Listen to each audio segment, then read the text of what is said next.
সুপ্রিয় দর্শক সবাইকে স্বাগত জানাচ্ছি স্বপ্নধারা নিউজ আওয়ার এক্সট্রায় সহযোগিতায় আলোক হেলথ কেয়ার অ্যান্ড হাসপাতাল। বাবলি ইয়াসমিন পুরো আয়োজন জুড়ে থাকছে আপনাদের সঙ্গে। আজ আমার নির্ধারিত বিষয় চাওয়া পাওয়ার সমীকরণ ও রাজনীতি। এই বিষয়টি নিয়ে কথা বলবো। স্টুডিওতে সম্মানিত দুজন অতিথি আমার সঙ্গে উপস্থিত আছেন, পরিচয় করে দেবো তাদের সঙ্গে। আছেন ডাক্তার শেখাওয়াত হোসেন শায়ান্ত, সাধারণ সম্পাদক জি9। আপনাকে স্বাগত জানাচ্ছি, অনেকদিন পর আপনি এসেছেন এখানে, এবং সেই সাথে অনেকদিন পর আরো একজন মানুষ এসেছেন, আব্দুল হান্নান মাসুদ, সিনিয়র যুগ্ম মুখ্য সমন্বয়ক, জাতীয় নাগরিক পার্টি। স্বাগত জানাই এই আয়োজনে। চাওয়া পাওয়ার সমীকরণ ও রাজনীতি নিয়ে আলোচনা করতে চাই। ডাক্তার শেখাওয়াত হোসেন শায়ান্ত, এই যে রাজনৈতিক দলগুলোর সঙ্গে কমিশনের এখন পর্যন্ত যে বৈঠকগুলো হচ্ছে, নিশ্চয়ই সেগুলো নজরে রেখেছেন। বিশেষ 5টি বিষয়কে গুরুত্ব দিয়ে এবারের যে বৈঠকটি হচ্ছিল, প্রধানমন্ত্রীর মেয়াদ সেখানে একটি গুরুত্বপূর্ণ জায়গায় ছিল। 10 বছর প্রধানমন্ত্রী পদে থাকবেন, সেটি নিয়ে বিএনপির সঙ্গে একটা অনেকদিন ধরেই আসলে এটা নিয়ে আলোচনা চলছিল। একটানা 10 বছর থাকবেন নাকি গ্যাপ দিয়ে আরও একবার থাকতে পারবেন, এমন নানান বিষয় ছিল। এবার শর্ত সাপেক্ষে বিএনপি সেটিতে রাজি হয়েছে। এছাড়া এনসিসির নাম পরিবর্তনের বিষয়টিও সেখানে গুরুত্ব পেয়েছে। আপনার কাছে একটু এই বৈঠকগুলো সম্পর্কে একটু জানতে চাইবো, কেমন নজরে রাখলেন, কেমন দেখলেন? এখনো পর্যন্ত যা হয়েছে, বাংলাদেশের যে কালচার সেই হিসেবে অগ্রগতি যথেষ্ট। কারণ বাংলাদেশে এরকম আলোচনার টেবিলে ঐক্যমত্য হওয়া বা দেশকে রাজনীতির সংকট দূর করা, দেশের সংকট দূর করা, এটা খুব রেয়ার ঘটনা।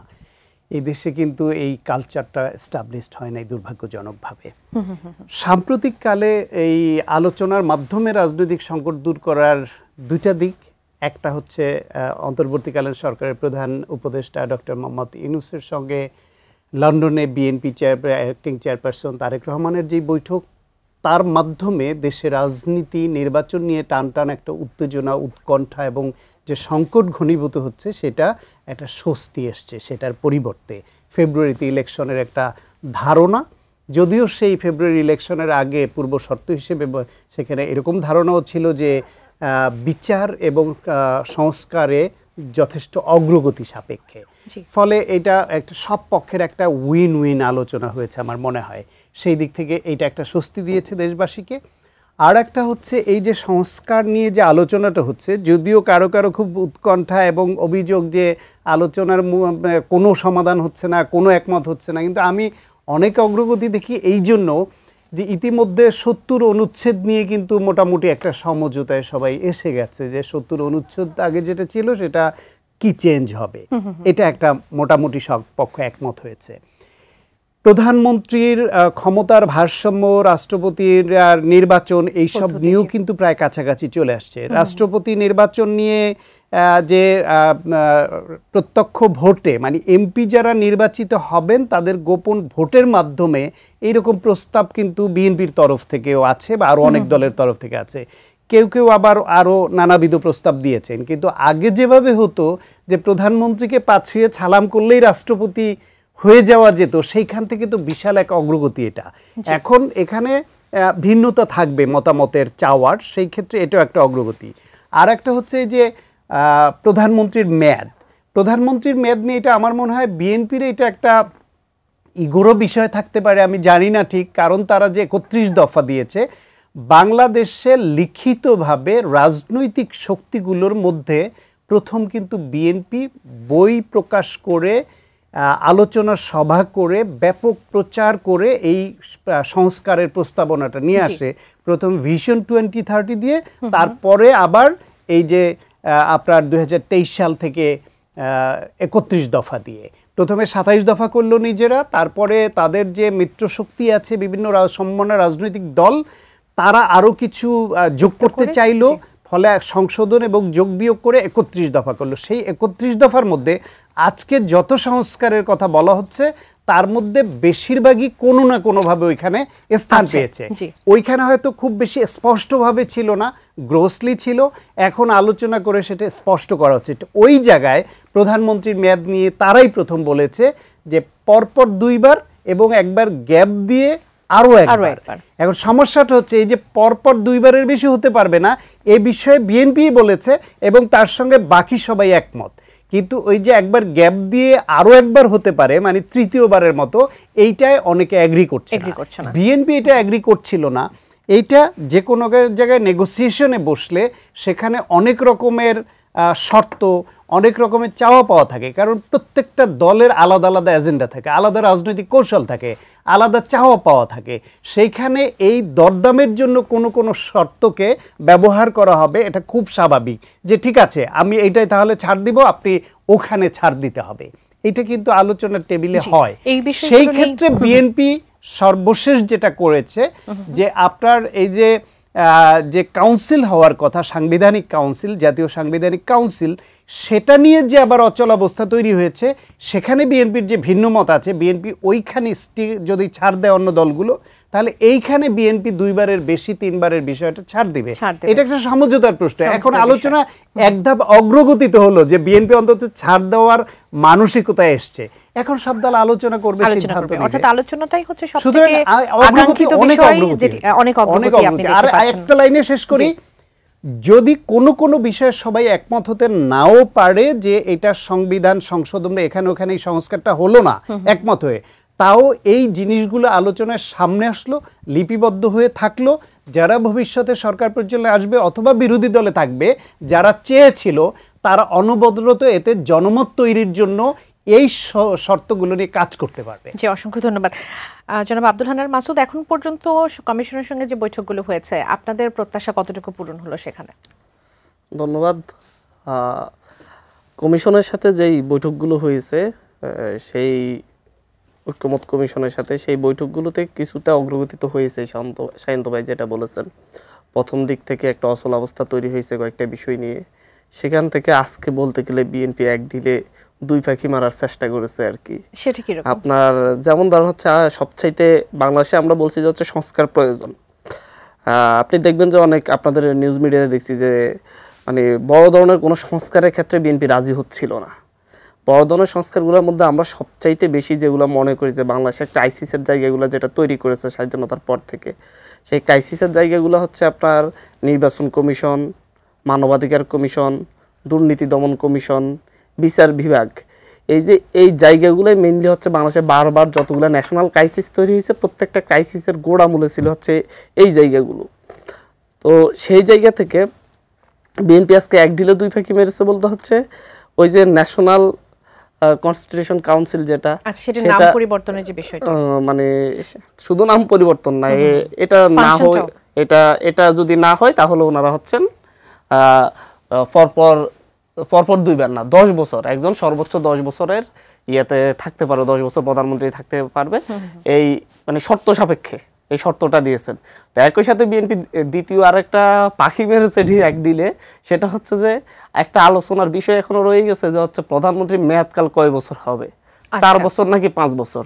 তো সেই জায়গা থেকে এখন 4 বছর করে হলে তো হচ্ছে আপনি পরপর মানে পূর্ণ মেয়াদে 2বারের কথা বলা হয়েছে।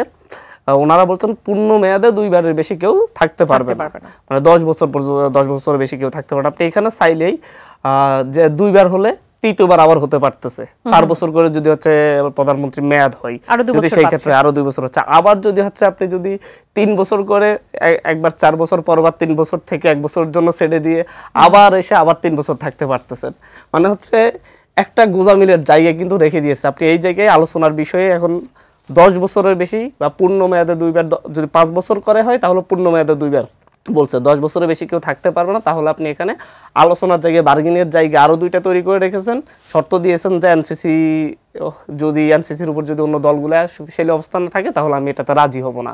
আবার হচ্ছে যে হচ্ছে যদি 4 বছর করে হবে না 5 বছর করে হবে ইয়ার মেয়াদ, প্রধানমন্ত্রী মেয়াদ, সেটা নিয়েও এখন একটা বড় বার্গেনের জায়গায় তৈরি হয়েছে। আমি এখানে আরেকটা বিষয় দেখতেছি হচ্ছে আমার কাছে অস্পষ্ট, বিএনপিকে হচ্ছে আসলে বার্গেনিং এর জন্য সংস্কারের কথা আসতেছে দলীয় স্বার্থের জন্য, নাকি হচ্ছে যে এটা জাতির প্রয়োজন অনুভব করে আসতেছে। যদি আপনি জাতির প্রয়োজন অনুভব করে যে এটা বাংলাদেশের জাতির স্বার্থের প্রয়োজন, এই দেশের স্বার্থের প্রয়োজন, যদি এটা অনুভব করেই থাকেন তাহলে এটার সাথে আপনি অন্য কোনো বিষয়কে এজেন্ডাকে শর্ত হিসেবে দিতে পারেন না। সেটা নিয়ে আপনি আবার আলোচনা করতে পারেন, সেখানে গিয়ে বলতে পারেন যে এটা হচ্ছে আমাদের জাতির জন্য ভালো না, ভবিষ্যৎ বাংলাদেশের জন্য ভালো না, সেটা নিয়ে তখন সেখানে কথা হতে পারে। কিন্তু আপনি একটা শর্তে সেটা বার্গেনিং ধরে নিয়ে মনে হয় যেন হচ্ছে আপনি একটা বার্গেনিং টুল তৈরি করলেন যে এটা হলে এটা হবে, এটা না হলে এটা হবে না। বাট যদি 2টাই প্রয়োজন হয়, একটা প্রয়োজন হলে কেন এটার জন্য আবার শর্ত দিতে হবে? আমি এই জায়গাটাই আমি মনে করি যে হচ্ছে এখানে এক ধরনের আরেকটা ক্রাইসিস তৈরির পথ উন্মুক্ত করেছে এই জায়গা থেকে। দুইটা বিষয় নিয়ে আগামীতে আবার এই ঐক্যমত কমিশনকে ওই দুইটা বিষয় নিয়ে আলোচনা করতে গেলে, প্রধানমন্ত্রীর মেয়াদ এবং এনসিসি নিয়ে আলোচনা করতে গেলে আবার এই বিষয়টা সেখানে আসবে। রাষ্ট্রের মূলনীতির বিষয়টা কি সিদ্ধান্তে পৌঁছা গেছে? রাষ্ট্রের মূলনীতির ব্যাপারে হচ্ছে সবাই মোটামুটি ছাড় দিতে প্রস্তুত, সবাই আলোচনা করে, সেখানে কেউই হচ্ছে স্থির না। বাট এনসিসির ব্যাপারে, উচ্চকক্ষের ব্যাপারে এবং হচ্ছে প্রধান বিচারপতি নিয়োগের ব্যাপারে এই কয়েকটা জায়গায় প্রধান মানে মেইনলি 5টা বিষয় হচ্ছে প্রধান: এনসিসি, উচ্চকক্ষ, প্রধান বিচারপতি, আর 2টা বিষয় হচ্ছে আপনার রাষ্ট্রপতি নির্বাচন এবং প্রধানমন্ত্রীর মেয়াদ। সব মিলিয়ে 5টা বিষয় হচ্ছে মেইন এবং মূল। এই 5টা বিষয়ের মধ্যে মাত্র এখন পর্যন্ত ঐক্যমতে আসার জন্য একটা বিষয়ে বিএনপি রাজি হয়েছে অন্যান্য দলগুলোর সাথে, মানে অধিকাংশ দলগুলোর সাথে। সেটা বিএনপির পরে দ্বিতীয় দল, দ্বিতীয় সংখ্যাগরিষ্ঠ দল, তৃতীয় সংখ্যাগরিষ্ঠ দল, সবাই কিন্তু হচ্ছে বিএনপির বিপরীত অবস্থানে, বিপরীত জায়গায় অবস্থান করতেছে। 5টা মৌলিক বিষয়েই বিএনপি একটা বিষয় এসেছে, তাও শর্ত দিয়ে, যেখানে আবার 2টা বিষয়কে, 2টা গুরুত্বপূর্ণ বিষয়কে এটার সাথে শর্ত সাপেক্ষ করে রেখেছে। এই বিষয়টা নিয়ে যদি জনাব শায়ান্ত আপনার কাছে জানতে চাই, বিএনপি তো অনেক পুরনো একটি দল, বাংলাদেশের সবথেকে বড় একটি দল, জনপ্রিয় একটি দল। বিএনপি দেশের স্বার্থকে বেশি গুরুত্ব না দিয়ে বার্গেন করছে। আপনার কাছে মানে কি মনে হয় যে কোন স্বার্থটা এখানে বেশি কাজ করছে? আর সামনে যে নির্বাচন, আমরা যে নতুন বাংলাদেশের কথা বলছি, নির্বাচন হবে, সুষ্ঠু একটা নির্বাচন হবে, আমরা নতুনভাবে বাংলাদেশকে গড়ে তুলতে দেখব, সেই জিনিসগুলো কি প্রাধান্য পাচ্ছে বিএনপির স্বপ্নের মধ্যে? আপনার কাছে কি মনে হয়? ওকে, ফাইন। যদি এনসিপির পক্ষ থেকে এই বক্তব্য আসে এবং এটাই মনে করে যে বিএনপির দেশের স্বার্থ প্রাধান্য দিচ্ছে না, এটা তো তাদের জন্য ভালো। তারা তো অলরেডি 300 আসনে মানে জিতে যাওয়ার মতো একটা স্পেকুলেশন করে বসে আছে এবং বিএনপিকে 40-50 থেকে হাইয়েস্ট 100 আসন ধরিয়ে দিয়েছে। সুতরাং এই বিএনপির এই আসন আরও কমতে থাকবে বিএনপি যদি এটা করে, এবং এনসিপি যদি জনগণকে এটা বোঝাতে পারে যে দেশের স্বার্থবিরোধী, জাতীয় স্বার্থবিরোধী বিএনপি অবস্থান নিয়েছে, সে কারণে এই সংস্কার মানছে না, সেটা তারা বোঝাতে থাকুক। ভোট আসুক, ভোটে জনগণ যদি তাদের এই বক্তব্যকে, এই বয়ানকে গ্রহণ করে, নিশ্চয়ই বিএনপিকে প্রত্যাখ্যান করবে। কিন্তু আমি রাজনৈতিক অবস্থান থেকে বিএনপি যে পজিশন নিচ্ছে সেটার কতগুলা মূল্যায়ন করা যায় এইভাবে যে বিএনপি অতীতে এই দেশ বেশ কয়েকবার পরিচালনা করেছে, রাষ্ট্র ক্ষমতায় গিয়ে পরিচালনা করেছে, নির্বাচিত হয়েছে, এবং এইবার একটি সুষ্ঠু নির্বাচন হলে বিএনপি জনগণের রায়ে নির্বাচিত হয়ে রাষ্ট্র পরিচালনার দায়িত্ব পাবে, এটা বিএনপিও মনে করে। এনসিপি এমনিতে 40-50টা যাই দিক, এনসিপির নেতাদের সঙ্গে তো কথা হয়, তারাও এটা জানে, মনে প্রাণে বিশ্বাস করে, কিন্তু মুখে কেউ কেউ অন্যরকম পাগলামি কথা বলে, এটা রাজনীতির বাংলাদেশের কালচার। কিন্তু যে দলটি এইভাবে আগে রাষ্ট্র পরিচালনার দায়িত্বে ছিল এবং যাবে, তাদের যে প্রতিশ্রুতি, তাদের যে কথা, তাদের যে অভিজ্ঞতা, সেটা আর যারা কোনোদিন রাষ্ট্র পরিচালনার দায়িত্বে ছিল না এবং অদূর ভবিষ্যতে যাওয়ার সম্ভাবনাও তৈরি হয়নি এখনো পর্যন্ত, তাদের অবস্থান একরকম হবে না। কারণ যারা রাষ্ট্র পরিচালনার দায়িত্বে ছিল এবং যাবে মনে করে, তাদেরকে সব পপুলিস্ট কথা বললে হয় না, যে এইটা বললে, এই পপুলিস্ট মার্কা কথাটা ছড়িয়ে দিলে মানুষ খাবে, সুতরাং এটা আমি বলে দেই। তাকে ভাবতে হয় যে আমি রাষ্ট্র পরিচালনার দায়িত্বে গেলে এটা রাখতে পারবো কিনা, এটা চালাতে পারবো কিনা। বাংলাদেশের মতো এইরকম রাজনৈতিক কালচারের দেশে, এইরকম সমস্যা সংকুল দেশে, এইখানে আপনার রাষ্ট্র পরিচালনা করা খুব ডিফিকাল্ট। সেই জায়গায় অনেক চেক অ্যান্ড ব্যালেন্স দরকার হয়। যেমন 70 অনুচ্ছেদ, এতদিনে 70 অনুচ্ছেদ চেঞ্জ হয়নি এবং এখনো পুরোপুরি তুলে দিতে পারেনি কেন? এনসিপিও তো এটা বলতে পারেনি যে এনসিপি এই 70 অনুচ্ছেদ পুরোপুরি তুলে দেন। অনেক দেশেই তো এরকম অনুচ্ছেদ নাই। বাংলাদেশে কেন রাখতে হয় 70 অনুচ্ছেদ? কারণ হচ্ছে এখানে এমপি বেচাকেনার হাট বসবে, এটা পৃথিবীর অন্য অনেক দেশে বসবে না, এবং এটা একটা নিয়মিত চিত্র, এটা বাস্তবতা। বাংলাদেশ হচ্ছে বিভাজন প্রিয় জাতি, বাংলাদেশিরা হচ্ছে বিভাজন প্রিয় জাতি। এই যে 71-এর মতো এইরকম একটা স্বাধীনতা যুদ্ধের পরে সেই দেশের স্বাধীনতার পক্ষের শক্তির মধ্যে 1 বছরও সময় লাগেনি বিভাজন আসতে, ভিন্ন প্ল্যাটফর্ম তৈরি করতে। এই যে 24-এর গণ অভ্যুত্থানের পরে এইরকম 16 বছর জেকে বসা একটা ফ্যাসিবাদকে, একটা স্বৈরতান্ত্রিক শাসন ব্যবস্থাকে গণ অভ্যুত্থানের মাধ্যমে আন্দোলন করে রক্ত দিয়ে জীবন দিয়ে যাদের বিতাড়িত করা হলো, পালিয়ে যেতে বাধ্য হলো, সেই গণ অভ্যুত্থানের শক্তির মধ্যে আপনার ঐক্যের অবস্থাটা যত দিন যাচ্ছে তত দেখেন স্বার্থ, কৌশল এগুলা প্রাধান্য পাচ্ছে বেশি। সুতরাং সেই দেশে আপনি শুধুমাত্র সব কিছুই আপনি ওই রকম আইডিয়াল চিন্তা করে এখনই করে ফেলবেন, এটাও একটা বোকামি এই দেশের জন্য। সেই বাস্তবতা ধীরে ধীরে আসবে। আমাদের আকাঙ্ক্ষা ওইটা, আমাদের টার্গেট ওইটা, কিন্তু এখনই করা সেটা যায় না। সেটা যায় না বলেই আজকে এনসিপি হোক আর জেসিপি হোক কেউ বলতে পারছে না যে তত্ত্বাবধায়ক সরকার ব্যবস্থা ছাড়া নির্বাচন মেনে নিতে পারে এই দেশে। তত্ত্বাবধায়ক সরকার লাগে, ইন্টারিম গভর্নমেন্ট লাগে, কারণ হচ্ছে রাজনীতিবিদদের একে অপরের উপর ওই আস্থাটা নাই। সেই ক্ষেত্রে বিএনপি তাদের অবস্থান থেকে মনে করে যে এনসিসি করলে যে বডিটা হবে সেই বডির জবাবদিহিতা কার কাছে থাকবে, কিংবা তারা জনগণ দ্বারা নির্বাচিত যে প্রতিনিধি জনগণের কাছে জবাবদিহিতার আওতায় থাকবে যদি সব কিছু ঠিক মতো চলে, সেই এনসিসি কার কাছে জবাবদিহি করবে সেই জবাব। তার থেকে বড় কথা হচ্ছে এখানে প্রধানমন্ত্রীর মানে সাংঘাতিক ক্ষমতা, নারীকে পুরুষ আর পুরুষকে নারী করার ওই বিদ্যান তিনি শিখেননি, বাকি সব ক্ষমতা প্রয়োগ করতে পারেন এরকম বলা হতো এই দেশে। রাষ্ট্রপতিকে ঠুটো জগন্নাথ বানিয়ে রাখা হতো মাজার জিয়ারত আর মিলাদ পড়ার জন্য। সেইখান থেকে পরিবর্তনের আকাঙ্ক্ষা আছে, এটা সত্য, কিন্তু সেই আকাঙ্ক্ষা কাজে লাগিয়ে যদি আবার প্রধানমন্ত্রীর হাত পাকে এমনভাবে বেঁধে দেওয়া হয় যে তার নির্বাহী ক্ষমতাকে এমনভাবে খর্ব করা হবে যে রাষ্ট্র পরিচালনা তাকে পদে পদে বিপত্তির মুখে পড়তে হবে, সেইটাও এই দেশের উন্নয়নের জন্য, অগ্রগতির জন্য, এগিয়ে নেওয়ার জন্য এই মুহূর্তের বাংলাদেশের জন্য খুব ফলপ্রসূ কিছু হবে না বলে বিএনপি মনে করে। এখন বিএনপির এই মনে করা যদি ভুল হয়, হান্নান মাসুদরা তো টেলিভিশনে বলছেন, পত্রিকায় লিখছেন, সব জায়গায় বলছেন, বলতে থাকুন, নির্বাচন আসলে জনগণকে বোঝাতে থাকুন যে আমাদের চাওয়াটাই ঠিক ঠিক ছিল, যাতে জনগণ ওনাদেরকে সত্যি সত্যি 300 আসন ধরিয়ে দেয় আর বিএনপিকে 50টার কম দেয়। জি, জনগণের কাছেই সেই প্রমাণটি আসলে হয়ে যাবে, এটাই সবাই প্রত্যাশা করছে। যেমনটি বলছিলেন, আপনারা তো ইতোমধ্যে আসলে আপনাদের দল হিসেবে সবার যখন অনেক প্রশ্ন ছিল যে এখনো আপনারা রাজনৈতিক দল না, কিন্তু আপনারা নিবন্ধনের জন্য আবেদন করেছেন নির্বাচন কমিশনের কাছে, জাতীয় ফুলকে সেখানে আপনারা প্রতীক হিসেবে চেয়েছেন। জাতীয় ফুলকে নিয়ে কেন প্রতীক হিসেবে চায় সেটা নিয়ে নানান সমালোচনা, নানান আলোচনা, অনেক বড় চ্যালেঞ্জ। বিএনপির সাথে যখন আপনারা মাঠের রাজনীতি করবেন সেটি আপনাদের জন্য নিঃসন্দেহে অনেক বড় চ্যালেঞ্জ। শাপলা সেই চ্যালেঞ্জে মানে শাপলাতে ভরসা কেন হলো সেই চ্যালেঞ্জের ক্ষেত্রে? যাই হোক, এখানে ভাই কয়েকটি কথা বলছে যে হচ্ছে এনসিসি নিয়ে ভাই সালাউদ্দিন ভাইয়ের ভাষাটাই এখানে আসলে জাস্ট এক্সপ্রেস করছেন। সালাউদ্দিন ভাই যেটা বলছেন সেটার মোটামুটি ফুল কপিটা এখানে সেটেছেন। বাট এনসিসির জবাবদিহিতা কার কাছে থাকবে এই কোশ্চেনটা করে বাংলাদেশের মানুষকে না হচ্ছে এক ধরনের ইয়ার মধ্যে রাখা হচ্ছে, মানে বুঝেও যারা বুঝে তারা যখন এই কথাগুলো বলে তখন মানুষকে এক ধরনের অন্ধকারে রাখার চেষ্টা করা হচ্ছে। এনসিসি কাদের নিয়ে গঠিত হবে? প্রধানমন্ত্রী, বিরোধী দলীয় নেত্রী, উচ্চকক্ষের স্পিকার, নিম্নকক্ষের স্পিকার, এরা সবাই আবার হচ্ছে সংসদের কাছে দায়বদ্ধ। আমার কথা হচ্ছে এনসিসি প্রধানমন্ত্রী কোন কোন ক্ষমতা কমাচ্ছে? কি ক্ষমতা?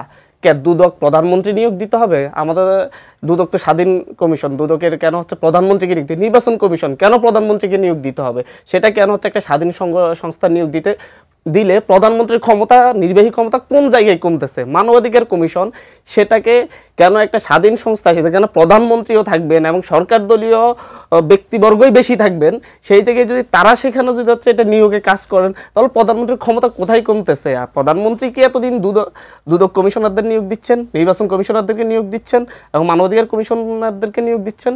আমরা জানি যে হচ্ছে বলা হয় যে রাষ্ট্রপতি নিয়োগ দিবেন, কিন্তু প্রধানমন্ত্রীর সুপারিশ ছাড়া রাষ্ট্রপতি এগুলা করতেই পারেন না।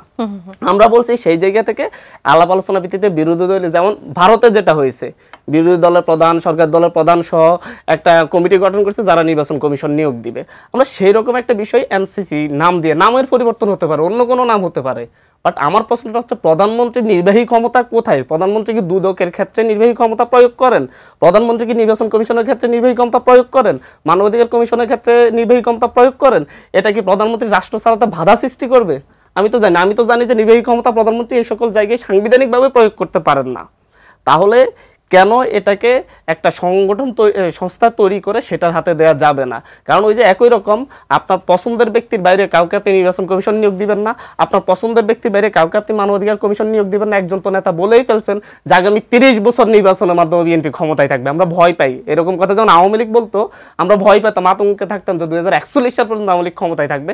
এখনো মনে হচ্ছে যে আপনি দুদক, নির্বাচন কমিশন, মানবাধিকার কমিশন এগুলোকে হাতে রেখে আপনি আবারও সেই 30 বছর ক্ষমতায় থাকার এখন থেকে সেই উচ্চাকাঙ্ক্ষা পোষণ করতেছেন। বাংলাদেশের মানুষের কথা বলে গেলে হবে না। বাংলাদেশের মানুষ 1991 ইলেকশনে আওয়ামী লীগকে জবাব দিয়েছে। সবাই এদেশের মাটি, আকাশ, বাতাস, বায়ু সবাই জানতো আওয়ামী লীগ ক্ষমতায় যাচ্ছে। বিএনপি তখন 91-তে আপনার প্রার্থী দেওয়ার জন্য লোকও খুঁজে পাচ্ছিল না অনেক আসনের ক্ষেত্রে। সেই যে বিএনপিকে মানুষ ক্ষমতায় দিচ্ছে শুধুমাত্র একটা কারণেই, সেই আপনি হচ্ছে অভ্যুত্থানের সাথে বেইমানি করার কারণে, 86-তে নির্বাচনে যাওয়ার কারণে এরশাদের পক্ষে। ঠিক একইভাবে বিএনপিও 2018 সালে কিন্তু হচ্ছে আওয়ামী লীগের অধীনে ইলেকশন গেছে। বেগম জিয়া বলে গেছে আওয়ামী লীগের অধীনে, শেখ হাসিনার অধীনে কোনো ইলেকশন হবে না। বিএনপি সেটার বাইরে গিয়ে শেখ হাসিনার অধীনে ইলেকশন গেছে। ইলেকশনে তো গিয়েছে, রাতের ভোট হয়েছে, সেই ভোটকে বৈধতা দিয়েছে সংসদে গিয়ে। এদেশের মানুষ কিন্তু মনে রেখেছে। তারপর থেকে বেগম জিয়ার মুক্তির জন্যে বাংলাদেশের মানুষের আবেগ ছিল বেগম জিয়ার মুক্তির জন্য। এমনকি সে 18 নির্বাচনের পরে 14 নির্বাচনের বড় কোনো আন্দোলন বিএনপি গড়ে তুলতে পারে নাই, বরঞ্চ রাতের ভোটের বৈধতা বিএনপি সরকারে গিয়ে, সংসদে গিয়ে দিয়ে দিয়েছে যে ঠিক আছে আমি এই নির্বাচনের মাধ্যমে আমার 7 জন এমপি নির্বাচিত হয়েছে, তারা শপথ গ্রহণ করলো, হয়ে গেল। সুতরাং এর জবাব কিন্তু মানুষ এখন আপনি মিছিলে, মিটিংয়ে, আপনাদের সংগঠন আছে, ওয়ার্ড পর্যায়ে পর্যন্ত লোকবল আছে, আপনি এখন মিছিল মিটিং অনেক মানুষ দেখতে পারেন, কিন্তু মানুষ কিন্তু হচ্ছে এদেশের মানুষ 90-এর মতো মনে রাখবে, 91-এর মতো মনে রাখবে। হান্নান মাসুদ, আপনার কাছে ছিলাম, আপনি দ্বিতীয় পয়েন্টটি তখন আসলে যুক্ত করতে চাচ্ছিলেন। হ্যাঁ, আমি কথা বলছিলাম যে হচ্ছে মানে এনসিসি নিয়ে মূলত হচ্ছে একটা অন্ধকার পরিবেশ তৈরি করার চেষ্টা করা হচ্ছে, যেটা আসলে কোনোভাবেই প্রধানমন্ত্রীর ক্ষমতা কমাচ্ছে না, কোনোভাবেই হচ্ছে এটার জবাবদিহিতাহীন না। এটা সবাই হচ্ছে সংসদের কাছে দায়বদ্ধ, উচ্চকক্ষের কাছে দায়বদ্ধ থাকবে, নিম্নকক্ষের কাছে দায়বদ্ধ থাকবে। এটা মূলত একটা র‍্যাটরিক তৈরি করার চেষ্টা করেছে। ভাই অনেকগুলো কথাই বলেছেন যে এরকম রাজনৈতিক কালচারে বাংলাদেশে এখন এগুলো আশা করা যায় না, বাংলাদেশ বিভাজন প্রিয় জাতি। আমরা এগুলো আসলে শুনতে শুনতে এরকম হয়েছি। 54 বছর পর্যন্ত বাংলাদেশে একটা ভালো রাজনৈতিক কালচার তৈরি করতে না পারার ব্যর্থতাটা, দায়টা হচ্ছে আমি নিতে অন্তত প্রস্তুত না। কারণ আমার জন্মের পর থেকে আমি এই কালচারটাই দেখে আসতেছি। এখন সেই দায়টা কারা নিবে? যারা 54 বছর ধরে বারবার ক্ষমতায় তাদেরকে সেই দায়টা নিতে হবে।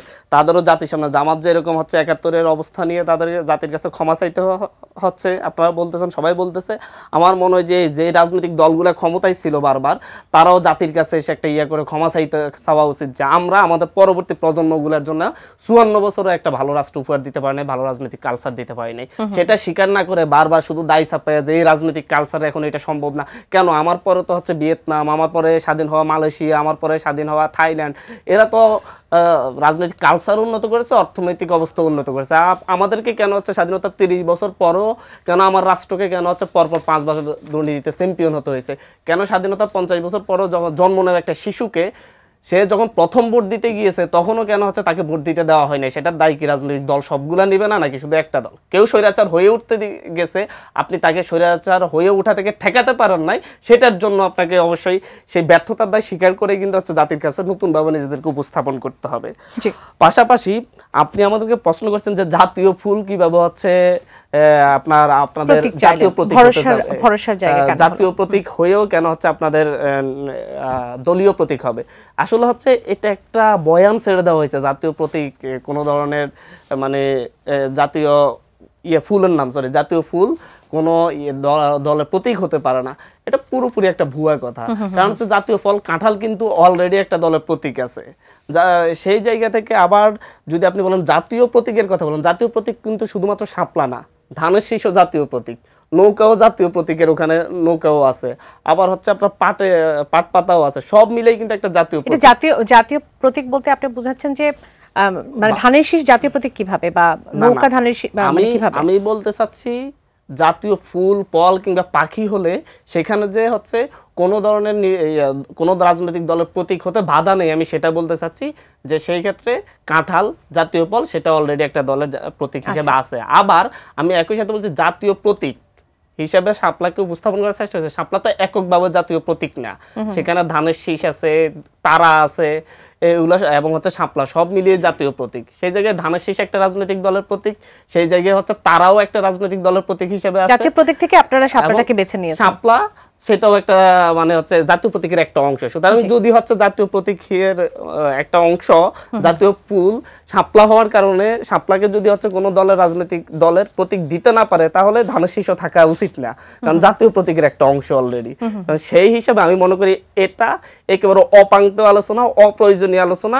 যখন হচ্ছে ঐক্যমত কমিশনের আমাদের মৌলিক সংস্কারগুলো নিয়ে যখন হচ্ছে আমরা ডিবেট করার কথা, কথা বলার কথা, আলোচনা করার কথা, তখন আপনি অপ্রয়োজনীয় একটা টপিক এখানে ছেড়ে দিচ্ছেন, যে টপিক নিয়ে আমাকে আরো 10 মিনিট আলোচনা করতে হবে। আসলে আপনারা নতুন একটি দল, আপনাদের দিকে সকলেরই নজর থাকবে, বিশেষ করে আপনারা কোন ধরনের ডিসিশন নিচ্ছেন, কোন পদক্ষেপ নিচ্ছেন, সেটা নিয়ে নানান আলোচনা হবে, সমালোচনা হবে। আপনাদের কথার উত্তর দেই নাই, আমি প্রত্যুত্তর দিচ্ছি। রাজনৈতিক দলগুলো যখন ভরসার জায়গা হলো, সেই প্রশ্নটি ছিল আমার। আমি একটু যদি শাখাওয়াত হোসেন শান্ত আপনার কাছে একটু আসি, অনেকগুলো ঘটনাই ঘটছে যখন আসলে ঐক্যমত্য কমিশন সবগুলো দলকে একত্রিত করার চেষ্টা করছে, একটা সিদ্ধান্তে উপনীত হওয়ার চেষ্টা করছে। আমরা 5 আগস্টের পর থেকে নানান ধরনের ঘটনা, দুর্ঘটনা আসলে ঘটতে দেখছি গোটা বাংলাদেশে। শুরু থেকে একটি শব্দ বিশেষ জায়গা করে নিয়েছে মব জাস্টিস, সেটির একটি ঘটনা আমরা খুব সম্প্রতি দেখতে পেলাম। সেটি নিয়ে বিএনপি পক্ষ থেকে বিশেষ করে তারেক রহমান দুঃখ প্রকাশ করেছেন যে এটিকে আসলে এটি ঘটতে পারে না। তিনি একেবারে স্পষ্ট করে যেটি বলেছেন, মব জাস্টিস নামে এক হিংস্র উন্মাদনা মানবতার শত্রু হয়ে দাঁড়িয়েছে, এটি গণতান্ত্রিক সংস্কৃতি গড়ে তোলার পরিবেশকে বিপন্ন করবে।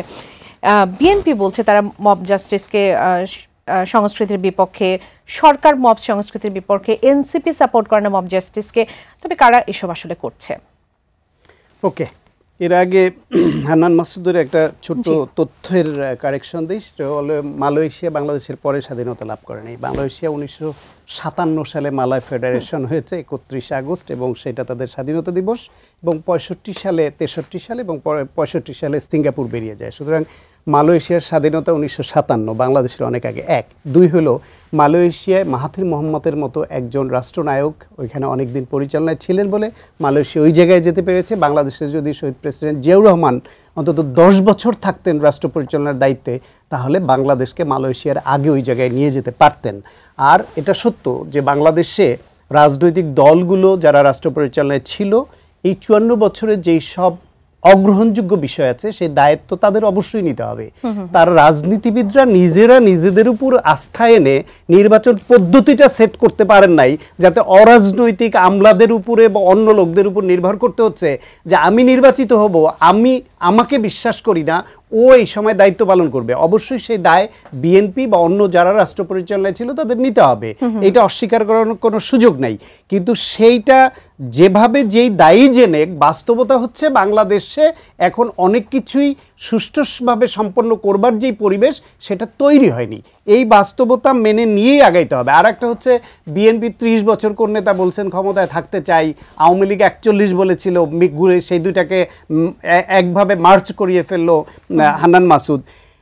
আওয়ামী লীগ সেটা করেছিল কেয়ারটেকার গভর্নমেন্টকে হত্যা করে। বিএনপি তো একবারও বলছে না যে নির্বাচন তাদের সরকারের অধীনে হবে। নির্বাচন যদি অন্তর্বর্তীকালীন নিরপেক্ষ একটা সরকারের অধীনে হয়, তাহলে কি আওয়ামী লীগ একটা না 3 টার্ম ক্ষমতায় থাকতে পারতো? জনগণ তাদের ভোট দিত যদি তাদের সরকারের অধীনে না হতো?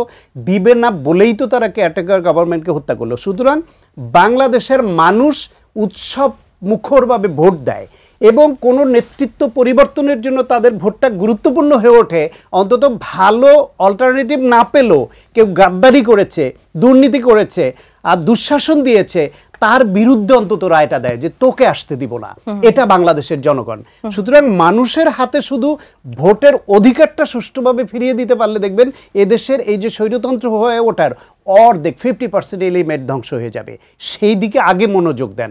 সব ধরে কিছুই করতে না পারে গুবলেট পাকিয়ে আবার 24 পূর্ববর্তী অবস্থায় ফিরে যাওয়ার কোনো মানে হয় না। এগুতে হলে সমঝোতায় আসতে হয়।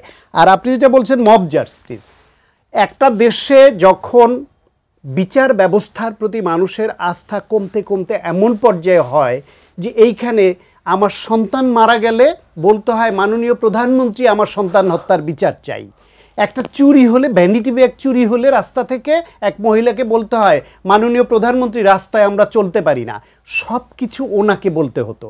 আর সেই ব্যবস্থায় বিচার ব্যবস্থা, তদন্ত ব্যবস্থা সব এমনভাবে ভেঙে পড়েছে যে আস্থার সংকট তৈরি হয়েছে। এই আস্থার সংকটের কারণে মানুষ অনেক সময় ক্ষুব্ধ হয়ে মনে করে যে রে পুলিশে ধরিয়ে দিব, কয়েদে পুলিশ ঘুষ খেয়ে ছেড়ে দিবে, অথবা তদন্ত রিপোর্টটা দুর্বল দিবে, অথবা প্রমাণ পাওয়া যাবে না বলে আদালত বিচার করবে না, অথবা কারাপ্টেড কোনো বিচারপতি এতে যুক্ত হয়ে একে বেকসুর খালাস দিবে, কোনো বিচার হবে না। তার থেকে রাগ আছে, সে বেসরকারিভাবে রাগ মিটিয়ে নেয়। এই কালচারটা একদিনে তৈরি হয় না। এখান থেকে আমাদের অবশ্যই উঠে আসতে হবে। রাজনৈতিক দলের নেতা হিসেবে তারেক রহমান অত্যন্ত বিচক্ষণতার সঙ্গে স্টেটমেন্ট করেছেন, সাম্প্রতিক কালে মব জাস্টিস নিয়ে যে কথাটা উঠলো, এটা নিন্দা করে আমি নিজে ফেসবুকে পোস্ট দিয়েছি, পত্রিকায় আমি পোস্ট এডিটোরিয়াল লিখেছি, এবং এটাকে নিন্দা করে এবং এর সমাধান কিভাবে করে। কিন্তু আপনি বলেন যে এই যে 10 মাস এই সরকারের চলে গেল, বিএনপি সহ এনসিপি সহ সব দল থেকে বলা হয়নি যে 3টি নির্বাচনের কারিগর 3 সিইসি তাদেরকে আইনের আওতায় আনতে হবে, বলেনি যে তত্ত্বাবধায়ক সরকার ব্যবস্থাকে হত্যা করে বাংলাদেশে এই ফ্যাসিবাদকে যে পোক্ত করার যে বীজটা বপন করেছে বিচারপতি খায়রুল হক, তাকে বিচারের আওতায় আনতে হবে। খায়রুল হক কি করে বিদেশ চলে যায়? এই 3 সিইসিকে এতদিন কেন ধরা হয় নাই? তারপরে বিএনপি যখন মামলা করলো, মামলা করবার পরে বিএনপির নেতারা মনে করেছে, কর্মীরা কিছু মনে করেছে, লোকাল কর্মীরা, যে এখনও শুধু বিএনপি ছিল না, জামায়াত ইসলাম বা অন্যদেরও কেউ ছিল, যে তারা মনে করেছে যে এদেরকে এখনও পুলিশ ধরবে না, হয়তো পালিয়ে যাওয়ার সুযোগ পাবে, এদেরকে ধরে পুলিশের হাতে সোপর্দ করা দরকার। তার মধ্যে কিছু উচ্ছৃঙ্খল থাকে, তারা এরকম একটা কাণ্ড ঘটিয়ে অত্যন্ত ন্যাক্কারজনকভাবে ঘটিয়েছে। কিন্তু আপনি এখানে শুধু মব জাস্টিস যারা করছে, এইটার তো অবশ্যই গ্রহণযোগ্য না, বিচার হতে হবে। কিন্তু গোটা জাতির মধ্যে মব জাস্টিসের কালচার যারা তৈরি করেছে, তারাই আজকে নিন্দা করছে, তারা আজকে বাহবা কুড়াচ্ছে। তারা কেন এতদিন এই মব জাস্টিস হওয়ার মতো পরিস্থিতি তৈরি করেছে? সুতরাং এই দায় তাদের নিতে হবে, এবং যারা করছে তাদেরকে মনে করতে হবে যে 16 বছর যা হয়েছে, অতীতে যা হয়েছে, সেইখান থেকে বেরিয়ে আসবার জন্যই 24-এর অভ্যুত্থান। এখন আমরা সে পথে যাব না। মাসুদ, কতদিন চলবে আসলে মানে মানুষের ক্ষোভ, আক্রোশ, এটি আসলে কতদিন থাকবে? সামনে যতদিন না মানুষ ন্যায় বিচার দেখতে পাবে, এটা চলতে থাকবে। কারণ তার মানে নির্বাচন পর্যন্ত কি এগুলো চলতে থাকবে? নির্বাচন পরও চলতে থাকবে যদি হচ্ছে ন্যায় বিচার না দেখে মানুষ চোখে। আপনি যখন হচ্ছে আপনার ভাইয়ের হত্যাকারীকে দেখবেন যে হচ্ছে বারবার আপনার চোখের সামনে দিয়ে ঘুরে বেড়াচ্ছে, তখন আপনি তাকে পুলিশ ধরতেছে না, কিছু করতেছে না, তখন তো আপনি তাকে পিটানো তখন আর অপরাধ মনে করি না। আমি তো মনে করি যে সিসি নুরুল হুদার, মানে যে ব্যক্তিটা সিসি নুরুল হুদার গলায় জুতার মালা পরিয়েছে, তাকে ফুলের তোড়া দেওয়া উচিত ছিল সরকারের। সরকারের আইন শৃঙ্খলা বাহিনী কিংবা স্বরাষ্ট্র মন্ত্রণালয় কিংবা সরকার কি করছে এতদিন পর্যন্ত, যে হচ্ছে যে আপনার 3টা নির্বাচন রাতের ভোট করলো, ডামি ভোট করলো, এবং হচ্ছে মিথ্যাচার করে গেল বারবার, তাদেরকে এখন পর্যন্ত আমি বলছি যাচ্ছে এখনো আছে। আমি এই জায়গায় হয়তো অনেক সুশীলতা আসবে, অনেক ধরনের কথা আসবে, এই লোকগুলাই কিন্তু আমার ভাইদের উপর হত্যাকাণ্ডের দিয়েছে, বৈধতা দিয়েছে। এরাই কিন্তু হচ্ছে দীর্ঘ সময় ধরে শেখ হাসিনাকে টিকিয়ে রাখার জন্য, একটা ফ্যাসিস্টকে, একটা টিকিয়ে রাখার জন্য নির্লজ্জ মিথ্যাচার করে গেছে, চোখে চোখ রেখে কথা বলছে। বিএনপির নেতাদেরকে আপনার জমা দিয়েছে, এটাকে কি বলে, নির্বাচন কমিশনে কাগজপত্র জমা দিয়েছে নির্বাচন করার জন্য। তার 3 দিন পরে বুড়িগঙ্গায় লাশ পাওয়া যায় না 2018-তে, সেই নির্বাচন স্থগিত হয়েছে। এখন ওদেরকে তো মেরে ফেলছে, সেটা নিয়ে কথা নেই। আপনি এখন কথা বলছেন যে সিসি নুরুল হুদার গলায় কেন জুতার মালা পরিয়েছে। এরা জুতার মালা পরাবে নাকি, একে কি ফুলের মালা পরাবে? মানুষকে এতদিন পর্যন্ত আপনি যদি জেলে নিয়ে যেতেন, আপনারাই তো বলছেন আইন শৃঙ্খলা পরিস্থিতি ঠিক না হলে নির্বাচনের দিকে যাওয়া যাবে না। নির্বাচনকে এখন সবথেকে বেশি প্রয়োজন। আপনার এই 10-15 জনকে, আপনি এই 10-15 জনকে এখন পর্যন্ত যদি আইনের আওতায় না আনতে পারেন, তাহলে আপনি সরকার ছেড়ে দেন, ছেড়ে দিয়ে আপনি চলে যান, নির্বাচন করার জন্য অন্য সরকারও আনা যাবে। অর্থাৎ এই 10-15 জনকে যদি আইনের আওতায় আনা হয়, তাহলে নির্বাচনের একটা সুষ্ঠু পরিবেশ, বিশেষ করে আইন শৃঙ্খলা পরিস্থিতি ঠিক হয়ে যাবে। ক্লিয়ারলি কথা বলি, যে সকল ডিসিরা, যে সকল এসপিরা 18 মতো নির্লজ্জতা করেছে, তাদেরকে আপনি রেখে প্রশাসনে পদোন্নতি পেতে পেতে এখন যুগ্ম সচিব হয়েছে, অতিরিক্ত সচিব হয়েছে, তাদেরকে আপনি রেখে নির্বাচন করবেন, এটা আমি বিশ্বাস করি না। তারা হচ্ছে তখন শেখ হাসিনারে টিকে রাখার জন্য শেখ হাসিনারে এমন ছাটা ছাড়ছে যে শেখ হাসিনার জন্য রাতের ভোটও তারা আয়োজন করে দিচ্ছে। এখন সামনে কে ক্ষমতায় আসবে, তাকে এমন ছাটা ছাড়তেছে যাতে করে সে তার পদে থাকতে পারবে এবং হচ্ছে তাকে ক্ষমতায় আনবে। যাই কিছু করার দরকার আপনার জন্য করবো, আপনি আমাকে এখান থেকে জানা হচ্ছে না সরাই। এদেরকে রাইখা কোনো মতে কোনো সুষ্ঠু নির্বাচন হবে না, এগুলা জাস্ট ভাঁওতাবাজি ছাড়া আর কিছুই না। আবার একটা বিরতি নেবার সময় হয়ে গেছে। জি। আজ পর্যন্ত 300 এমপি, মানে 300 করে আপনি সব মিলে হয়তো বা 500 জন এমপি হবে, 500 জনকে অ্যারেস্ট করতে পারলেন না আপনি। বিএনপির কিন্তু হচ্ছে 28 অক্টোবরের প্রোগ্রামের আগে 10,000 3 দিনে অ্যারেস্ট হয়েছে, আর বাংলাদেশে এত বড় অভ্যুত্থান, এত বড় হত্যাকাণ্ডের পরে 10,000 আওয়ামী লীগ নেতাকর্মী এখনো জেলে নাই। এদেরকে এরপর যদি মানুষ চোখের সামনে পাইলে যদি পিটাই, তার হলো মব জাস্টিস করছে কেন, তারে ধরি, এই ধরনের সুশীলতা দেখানোর প্রয়োজন নেই। অসংখ্য ধন্যবাদ জনাব শাখাওয়াত হোসেন সায়েন। মানে চাওয়া পাওয়ার যে সমীকরণ আমরা মেলানোর চেষ্টা করছি, ফেব্রুয়ারি নির্বাচন সেই সমীকরণ কতটুকু মেলাতে পারবে? গরিবের ঘরে কখনো চাওয়া পাওয়ার সমীকরণ মেলে দেখেছেন? এমনকি মধ্যবিত্তর ঘরেও মেলে না। একদিকে টান দিলে আর একদিকে শর্ট পড়বে। বাংলাদেশের রাজনৈতিক কালচার হচ্ছে ওই পর্যায়ের মধ্যবিত্ত কালচারের। সেইখানে এক পক্ষের ইচ্ছা পূর্ণ হলে আর এক পক্ষের হবে না, সুতরাং চাওয়া পাওয়ার সমীকরণ মিলবে না। মোটা দাগে কিছু চাওয়া পাওয়ার সমীকরণ মিললেই হলো। যেমন এইখানে হান্নান মাসুদের সঙ্গে বিএনপির লোকাল কয়েকজন নেতার চাওয়া পাওয়া মিলে গেছে। লোকাল কিছু নেতা ওই সিসি কে পেয়েছে, হুদাকে জুতার মালা পরিয়ে দিয়েছে, জুতা পিটা করেছে। হান্নান বললেন যে উনি এটাকে সমর্থন করেন এবং সেটাকে ফুলের মালা দেওয়া উচিত। এখন বিএনপির নেতারা করেছে, লোকাল কর্মীরা করেছে, সেটা বিএনপির নেতারা সেটা নিন্দা করে বিএনপির তরফ থেকে অ্যাক্টিং চেয়ারম্যান বিবৃতি দিল এর বিরুদ্ধে এবং তাদের অ্যারেস্ট করা হলো। এখন এখানে তো শীর্ষ নেতৃত্বের সঙ্গে হান্নানের চাওয়া পাওয়া মিলবে না। বিষয়টা হচ্ছে হান্নানদের রাজনীতি, এনসিপি এই তরুণদের রাজনীতি যেহেতু একটা পরিবর্তিত রাজনীতি চায়, তাদের রাগ ক্ষোভ আছে, তাদের বন্ধু সতীর্থ খুন হয়েছে গণ অভ্যুত্থানে, সেই রাগ থেকে হয়তো বলছে। তবুও যেহেতু হান্নান একজন রাজনৈতিক নেতা হতে চান, নেতা হয়ে উঠছেন, সেই জন্য তার জায়গা থেকে এটা নেতার দায়িত্বশীল বক্তব্য এরকম হওয়া উচিত না। আমি এটা ভাই হিসেবে বলছি যে এটা উচিত না। আপনি যদি নেতৃত্ব দিতে চান তাহলে আপনি কখনোই কোনো অন্যায়কে আপনি আইনি বৈধতা পেতে পারে এরকম পথে কাউকে ঠেলে দেবেন না। পুলিশের অনেক সীমাবদ্ধতা আছে, এদেশে আইনের সীমাবদ্ধতা আছে, রাষ্ট্র পরিচালনার সীমাবদ্ধতা আছে। কালকে আপনাকে রাষ্ট্র পরিচালনার দায়িত্ব দিলে আপনিও বুঝবেন যে আপনার কথা শুনে কতজন কাজ করে এবং কত রকমের সমস্যা সংকুল একটা দেশ। সেই অবস্থায় রাজনৈতিক নেতাদের কাছ থেকে প্রত্যাশা থাকবে, কর্মীদের কাছ থেকে প্রত্যাশা থাকবে, যদি মনে হয় পুলিশ কোনো অপরাধীকে ধরছে না, আপনি প্রয়োজন হলে ধরে পুলিশের হাতে দেন, কিন্তু উশৃঙ্খলতা করে আপনি আইন হাতে তুলে নেবেন, এই প্র্যাকটিসটা যদি সবাই করা শুরু করে, আজকে যদি হান্নান মাসুদের এই কথা উদ্বুদ্ধ হয়ে 300 জায়গায় আওয়ামী লীগের 300 নেতাকে বা 300 সাবেক এমপি বা যারে পায় তারেই, যারে হাতের কাছে পেয়েছে তার কর্মীকে জুতার মালা পরার শুরু করে, এই দেশ থাকবে? এই দেশ সেই ডক্টর ইউনূসের সরকার চালাতে পারবে? ইলেকশন দিতে পারবে? সুতরাং আপনার অতীতে যা হয়েছে কি করে বিচারের আওতায় আনবেন, কি করে দেশটাকে আপনি সঠিক ট্রেনে তুলবেন, যাত্রীদেরকে ট্রেনে তুলতে হবে। হান্নান মাসুদ, এখন পর্যন্ত বলা হয় যে সরকারের নমনীয়তা সহযোগিতা পেয়ে এসেছেন আপনারা, এখন পর্যন্ত আপনারা দলের নিবন্ধন আপনারা চেয়ে রেখেছেন, সেখানে আপনাদেরকে বলা হয় যে নগর কেন্দ্রিক দল, আপনারা এখনো একেবারে প্রত্যন্ত অঞ্চলে যে মানুষগুলো আছে তাদের কাছে আসলে কতটুকু পৌঁছতে পেরেছেন? আপনাদের কনফিডেন্সের জায়গাটা কি? দেখেন যে হচ্ছে আপনি দেখেছেন যে হচ্ছে আমি নিজে একটা চরাঞ্চল থেকে উঠে আসা, সেখানে গণমানুষের প্রত্যেকটা ঘর পর্যন্ত আমরা আমাদের দলের মেসেজ পৌঁছাইয়া দিয়েছি, এভাবে আমরা পৌঁছাচ্ছি। সুতরাং হচ্ছে আপনি আমাদেরকে যদি প্রতিষ্ঠার 3 মাস পরে যদি আপনি প্রতিষ্ঠা 50 বছরের একটা বয়োবৃদ্ধ রাজনৈতিক দলের সাথে সদ্যজাত রাজনৈতিক দলের আপনি যদি চিন্তা করেন, মিলাতে চান, তাহলে অনেক জায়গায় মিল পাবেন না। সময় দেন আপনি আমাদেরকে, অন্তত কিছু সময় দেন। আপনারা তো যে তাড়াহুড়া করতেছেন, হ্যাঁ আপনারা যে তাড়াহুড়া করতেছেন, তখন তো আমরা ভূমিষ্ঠ হওয়ার আগে আপনারা সব ইলেকশন করে সব নিয়ে যাবেন, তাহলে আমরা কিন্তু রাজনীতিতে কি কেউ কাউকে ছাড় দেয়? মানে রাজনীতিতে কেউ কাউকে আমাদের নতুন রাজনীতির জন্য আমাদেরকে সুযোগ দেওয়া উচিত, ছাড় দেওয়া উচিত। কারণ হচ্ছে আমরা অন্তত নিজেদেরকে প্রমাণ করেছি কিছু একটা জায়গায়, সেই জায়গা থেকে আমাদেরকে অন্য বড় রাজনৈতিক দলগুলা যারা তখন জুলাই আমাদের নেতৃত্ব মেনে নিয়েছে, তারা এখন অন্তত আমাদেরকে সাইড দিয়ে রাজনীতি করাটা উচিত আমি মনে করি। পাশাপাশি হচ্ছে আপনি যেটা যে সাওয়া পাওয়ার রাজনীতির হিসাব মিলাতে চাচ্ছেন, আসলে সাওয়া পাওয়ার হিসাব কখনো মিলে না। আমরা যে আশা আকাঙ্ক্ষা নিয়ে না অভ্যুত্থান ঘটিয়েছি, পরবর্তী থেকে বুঝছি যে হচ্ছে ভয়ঙ্কর অবস্থা।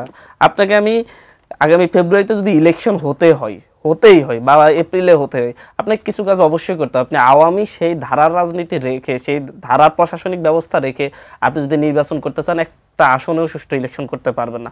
তারেক রহমান চাইলেও পারবে না, বিএনপি স্থায়ী কমিটি চাইলেও পারবে না, কারণ আওয়ামী লীগও কিন্তু শেখ হাসিনাও চাইছে কিনা আমি সন্দেহান যে 2018 সালে রাতের ভোট হয়ে যাক, অন্তত বিএনপির কিছু আসন দিয়ে হোক নির্বাচনকে বৈধ তার নিতে চাইছিল, কিন্তু তার নেতারা এমনভাবে ভাইদা নিয়ে গেছে যার ফলে সেও কিছু করতে পারে নাই। তো আমি এর বাইরে, জুলাই হত্যার বিচারের বাইরে আমি আরেকটা কথা বলি, বাংলাদেশের যদি হচ্ছে মানে যে ধরনের আমরা অবস্থা করতেছি, চিন্তা করতেছি যে বিএনপি চাইলেও বিএনপি নেতাকর্মীদেরকে কন্ট্রোল করে একটা ভালো নির্বাচন উপহার দিতে পারবে না, তবে হ্যাঁ পারার একটা উপায় আছে। এই যে বিএনপি গত 10 মাসে যে 124টা খুন হয়েছে তাদের অভ্যন্তরীণ কোন্দলে, 124টার খুনিদেরকে খুঁজে খুঁজে যদি বের করে নেয় তাহলে দেখবেন যে সারা দেশ ঠান্ডা হয়ে গেছে।